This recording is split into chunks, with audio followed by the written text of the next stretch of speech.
A taxa de desemprego no Brasil alcançou o menor patamar desde 2015. Mas aí você olha ao teu redor e enxerga um monte de pessoas desempregadas, um parente, um amigo, um vizinho. E aí, como que está essa situação? Realmente está caindo a taxa de desemprego? Isso é um número real? Por que que a gente não está enxergando isso na prática? Nesse vídeo eu vou te explicar detalhadamente como que você deve olhar a taxa de desemprego, visto que esse ano é um ano de eleições presidenciais e esse número, essa taxa, é um dos principais índices que nós brasileiros devemos entender para compreender como que está a situação real do nosso país.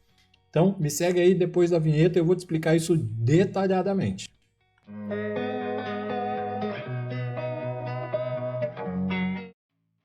Olha só, dia 31 de maio, o IBGE divulgou a nova taxa de desemprego do país do trimestre que fecha em abril, começa em fevereiro e fecha em abril, então fevereiro, março e abril de 2022.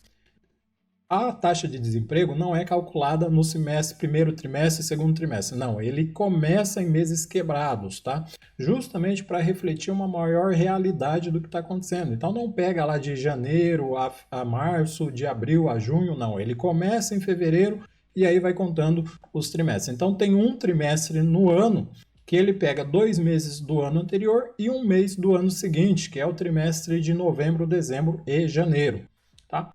Explicado isso, vamos à notícia para a gente avaliar como é que está a taxa de desemprego medida pelo IBGE nesse trimestre compreendido entre fevereiro, março e abril de 2022. Olha só, aqui na tela eu já tenho aí para você a notícia aí do G1, desemprego no Brasil cai para o menor nível desde 2015, segundo o IBGE. De acordo com o levantamento, são 11,3 milhões de desempregados e 96,5 milhões de pessoas empregadas. Vamos destrinchar esse número para a gente ver se isso aqui realmente é um sinal bom. Primeiro, o que eu preciso te explicar para você compreender um pouquinho mais isso aqui. Desemprego, queda do desemprego sempre é bom, tá? Inclusive o Brasil vem aí, eu vou mostrar para você daqui a pouco no gráfico, o Brasil vem aí há um ano, vem reduzindo a taxa de desemprego no país. Contudo, nós estamos mas muito distante de uma taxa de desemprego considerada razoável para uma economia do nosso tamanho. E é nesse ponto que eu quero te explicar o porquê que essas notícias às vezes te levam até uma falsa impressão de melhora na economia ou de que nós estamos começando a crescer. Não tem nada a ver uma coisa com a outra. Taxa de desemprego em queda não necessariamente quer dizer que a economia está crescendo. Ela está se recuperando, ok, tudo certo nesse ponto. Mas crescimento é outra coisa totalmente diferente, tá? Então eu vou te explicar isso analisando a notícia aqui, ó, no próprio site do IBGE. Então agora nós viemos aqui, ó, para o site do IBGE, tá? Onde diz aqui, ó, desemprego recua 10,5% no trimestre encerrado em abril, conforme eu já expliquei para você, é de fevereiro a abril o trimestre medido. E ele repete ali o que foi dito lá no G1, inclusive o G1 se baseou nessa reportagem aqui do IBGE, nesse artigo do IBGE. E o que eu quero chamar a atenção para você é que, ok, nós sim reduzimos a taxa de desemprego. Chegamos a bater quase 15% na taxa de desemprego no país, mas tivemos uma redução. O que eu quero te explicar está aqui, ó. Olha só, vamos dar uma olhada no gráfico aqui. Ó. Então nós temos aqui o gráfico desde o primeiro trimestre medido lá em fevereiro, março e abril de 2019, né? E por coincidência, esse gráfico aqui ele pega aí o período compreendido aí pelo atual presidente Bolsonaro. Então olha só, 12,6%, nós tivemos aí uma queda leve, né, nos primeiros trimestres, aí, no primeiro ano de governo. Depois tivemos uma acelerada bastante alta aí. Com certeza a pandemia influenciou nisso, mas tivemos outros fatores também, né, fatores internos além da pandemia que interferiu bastante aqui na taxa de desemprego e batemos 14,8% de desemprego lá há um ano atrás, fevereiro, março e abril de 2021, no trimestre medido há um ano atrás. E de lá para cá, ok, tivemos quedas razoáveis e chegamos aí ao último trimestre medido em 10,5% agora entre fevereiro, março e abril de 2022. Só que essa recuperação lenta, muito lenta que está do desemprego, apesar de ser uma recuperação, está num ritmo muito lento, ela reflete ainda um nível de desemprego gigantesco no nosso país. E eu vou te provar o porquê que esse desemprego está tão alto ainda e como que a gente faz essa análise para descobrir se realmente está alto ou está baixo a taxa de desemprego. Primeiro, a taxa em 2 dígitos já é uma taxa alta. Acima de 10% já é uma taxa alta para qualquer economia. Mas o Brasil se acostumou a ter taxas de desempregos muito altas e nós não podemos permitir isso, nós não podemos admitir taxa de desemprego além dos 2 dígitos. Por quê? Com uma população de mais de 200 milhões de pessoas e uma população econômica ativa também muito grande, acontece que qualquer taxa de desemprego acima de 5%, ela afeta muitas pessoas, mas muitas pessoas, uma parcela muito grande da população. Olha só, aqui, no próprio artigo do IBGE, ele cita aqui, ó, que a população desocupada é estimada em 11,3 milhões de pessoas. 11,3 milhões de pessoas equivale à população da maioria dos estados do país. A maioria dos estados do nosso país, do Brasil, tem menos de 11,3 milhões de pessoas. Eu vou detalhar isso para você numa outra tela aqui, ó, que é o gráfico de população por estado no nosso país. Olha só o que acontece aqui, ó. Quais são os estados que têm população maior do que a quantidade de pessoas desempregadas no Brasil? Somente Rio Grande do Sul, Paraná, Bahia, Rio de Janeiro, Minas Gerais e São Paulo têm população superior a 11,3 milhões de pessoas. Todos os outros estados da nossa federação têm uma população inferior à quantidade de pessoas desempregadas no nosso país, começando ali por Pernambuco, que tem ali 9,600 milhões de pessoas, 9,6 milhões de pessoas, e aí todos os outros estados têm uma população inferior à quantidade de desempregados no país. Então, se você é de Santa Catarina, por exemplo, o seu estado tem cerca de 7 milhões e 7,3 milhões de pessoas, ou seja, 4 milhões de pessoas a menos do que a quantidade de desempregados no país. E olha que Santa Catarina é um excelente estado, né, uma qualidade de vida muito boa, economicamente, industrialmente, economicamente muito forte.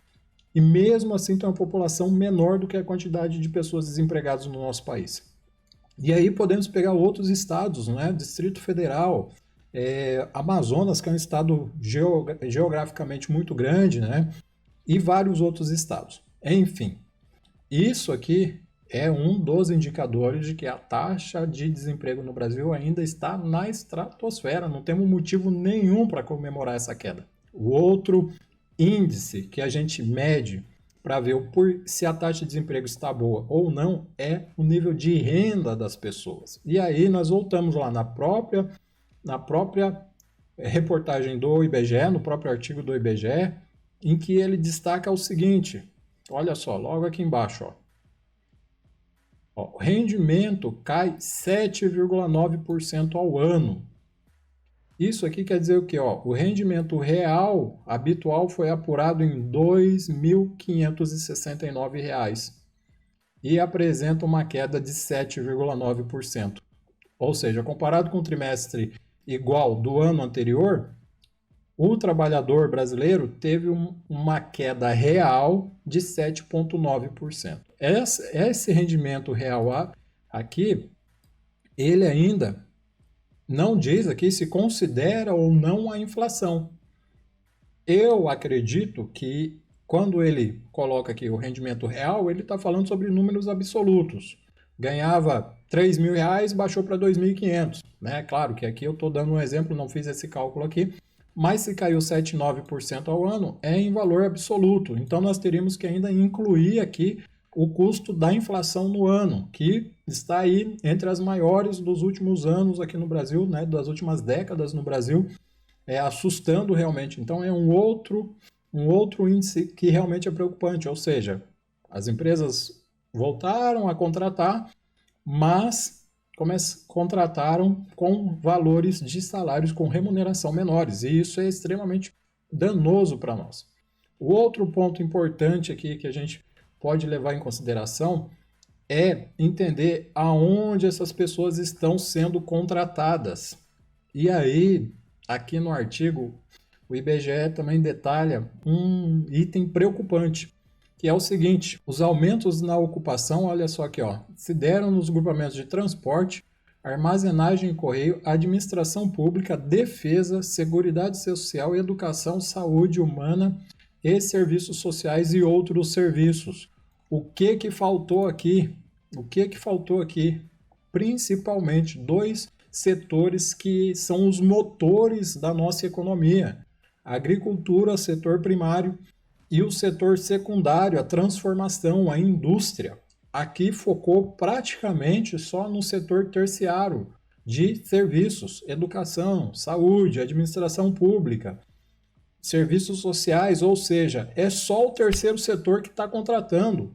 Os setores que realmente impulsionam uma economia, a agricultura, pecuária e a indústria, não está contratando.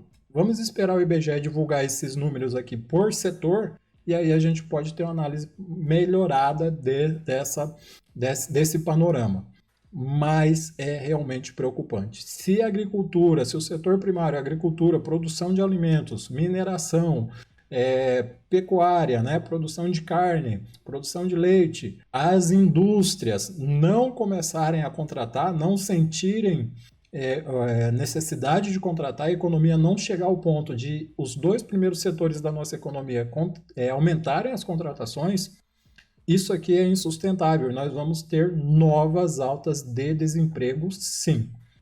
Então, é isso aí que eu queria trazer para você no nosso vídeo de hoje, um panorama sobre taxa de desemprego no país, ano de eleições presidenciais. Você precisa estar ligado, você precisa entender. Junto com essa taxa aqui, nós temos outros índices, outros temas que nós precisamos entender muito bem: taxa Selic, taxa de inflação, crescimento do PIB, redução do PIB, né? Ou seja, os valores do PIB, evolução do PIB. E eu vou trazer vídeos sobre todos esses conteúdos aqui para você entender e para você se preparar melhor, porque eu te digo o seguinte: se você com certeza está preocupado com a nossa economia, com certeza está preocupado em quem você vai votar nesse ano, você precisa entender um pouco de como está o panorama do país no setor econômico, porque tudo depende da economia bem. Pode ter o melhor presidente do mundo com a melhor boa vontade do mundo, se não tiver entrando dinheiro, ele não consegue fazer nada. Então não adianta votar no melhor candidato que você acredita, e eu não estou fazendo propaganda política aqui para ninguém, nem contra ninguém, estou analisando dados econômicos para te ajudar no seu posicionamento econômico político. Você não vai conseguir ajudar o país. Então a economia tem que decolar sim. Se a economia não decolar, o país não sai do lugar, e nós temos que entender quais são os movimentos que fazem uma economia desestagnar ou acabar se prejudicando cada vez mais. Então, esse foi o nosso vídeo de hoje. Obrigado por assistir até o final. Curte o vídeo aí, compartilha com quem você acredita que esse conteúdo vai te ajudar. E se você conhece alguma pessoa que está desempregada ou que quer mudar de emprego, não está feliz de desemprego, pede para curtir o canal aí, acompanhar o canal, porque aqui eu trago bastante oportunidade para você entender sobre economia, finanças, mercado financeiro e se preparar também para uma vaga no mercado financeiro, principalmente bancos e cooperativas. Até a próxima. Tchau, tchau. Abraço.